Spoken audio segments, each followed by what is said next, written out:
ഔലിയാക്കളുടെ കുതുബായ മുഹ്യിദ്ദീൻ ശൈഖും റിഫായി ശൈഖും ഗസാലി ഇമാമുമെല്ലാം ജീവിച്ച അതേ നൂറ്റാണ്ടിൽ നമ്മുടെ ഇന്ത്യയിൽ ജീവിച്ച ഒരു വിശ്വപ്രസിദ്ധമായ ഒരു പണ്ഡിതൻ ഉണ്ടായിരുന്നു. ജീവിത വിശുദ്ധി കൊണ്ട് വിസ്മയം തീർത്ത സൂഫിയായ പണ്ഡിതൻ ഖാജ മുഈനുദ്ദീൻ ചിശ്തി അജ്മീരി. തന്റെ പ്രബോധനത്തിനിടയിലും പാവങ്ങളുടെ കണ്ണീരൊപ്പിയത് കൊണ്ടാവാം പ്രതിദിനം 10,000-ത്തിലധികം ആളുകളാണ് ജാതിമത ഭേദമന്യേ ഇന്നും ഇവിടെ എത്തുന്നത്.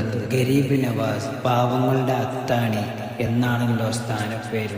ഇന്ന് ഇന്ത്യയിൽ ഏറ്റവും കൂടുതൽ തിരക്ക് കൂടിയ ദർഗകളിൽ ഒന്നാണ് അജ്മീർ. 10,000ങ്ങളുടെ പട്ടിണി മാറ്റിയ ഒരു സൂഫിയായ പണ്ഡിതൻ. ഹുമയൂണും അക്ബറും ഷാജഹാൻ ചക്രവർത്തിയുമെല്ലാം കൈവച്ചതിന്റെ അടയാളം ഇവിടുത്തെ വാസ്തുവിദ്യയിൽ നിന്ന് തന്നെ നമുക്ക് കാണാൻ കഴിയും. മഹാനവറുകൾക്ക് സൂഫി ഗാനങ്ങളും ഖവാലികളും ഇഷ്ടമാണെന്ന് പറയപ്പെടുന്നു.